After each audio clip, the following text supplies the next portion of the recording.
Hello, YouTubers, friends, compatriots, bootlickers, featured chills, debt slaves, service peasants, vassals, minions, meat sacks.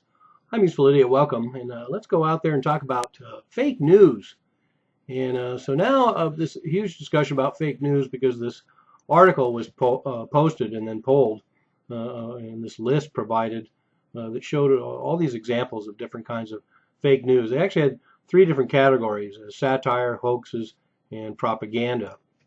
And so that could cover a wide range of ground if you wanted to expand the list, needless to say. But when you looked at the details, it was published in U.S. News and World Report, article by Rachel Dicker. And the list included people like Zero Hedge, Drudge Report, InfoWars, Prison Planet, Natural News, the Breitbart Report, and Lou Rockwell. So surprising.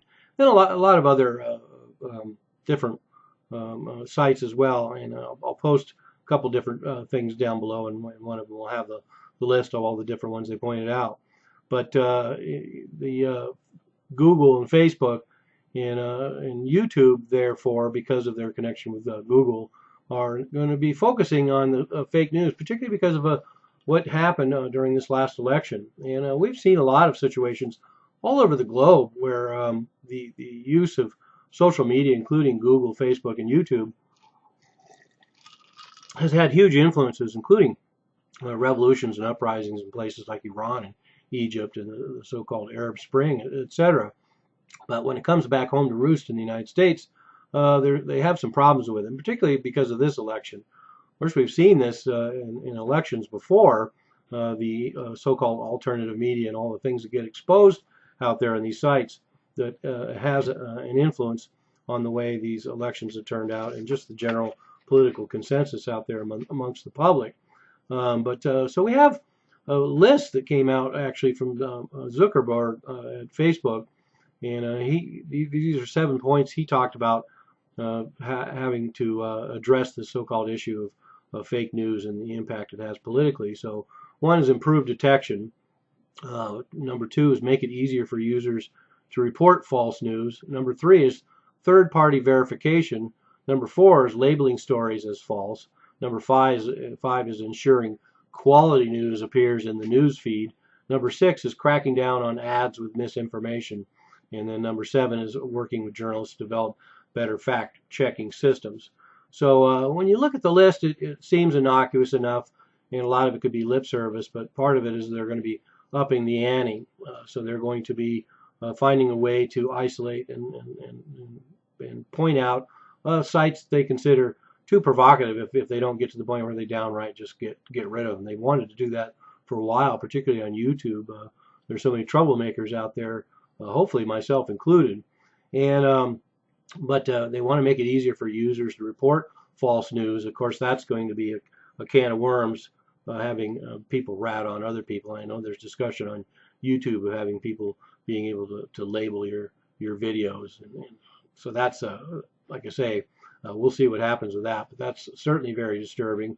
Third-party verification and then the whole idea of fact-checking systems is something that should be in place already.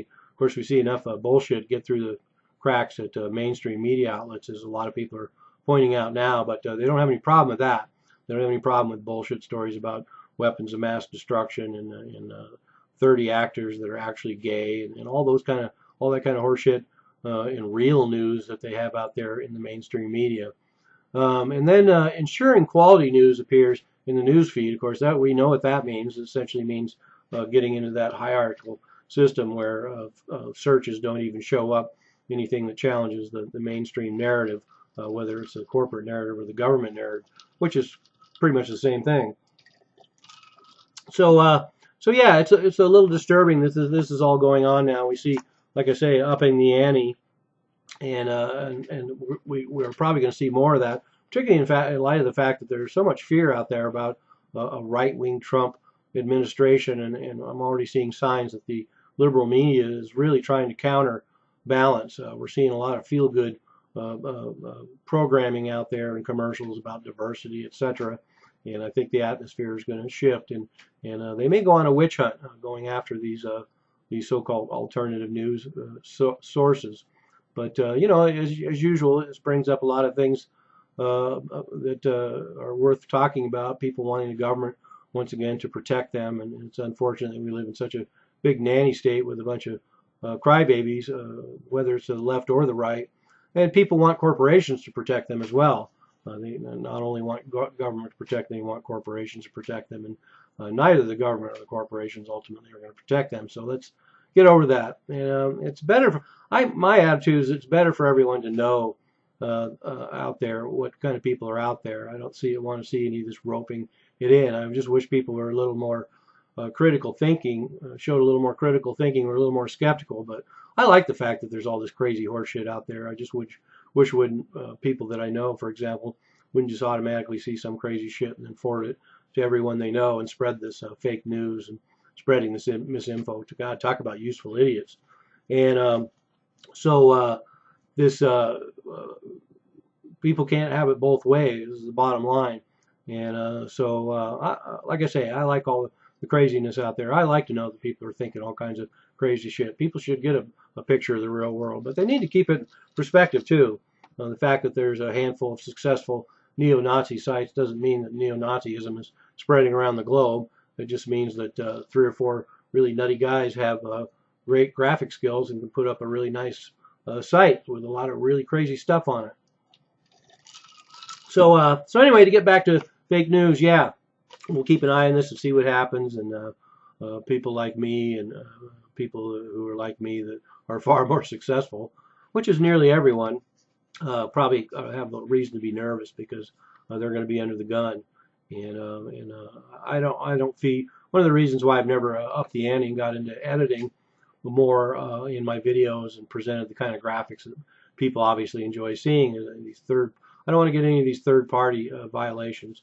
There's nothing on my channel for the last 5 years that can be considered any kind of copyright violation, and so I'm safe. Only my ideas are dangerous.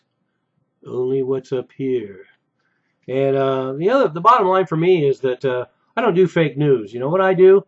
I do real news about a fake reality. I'm a useful idiot. Don't you be one too.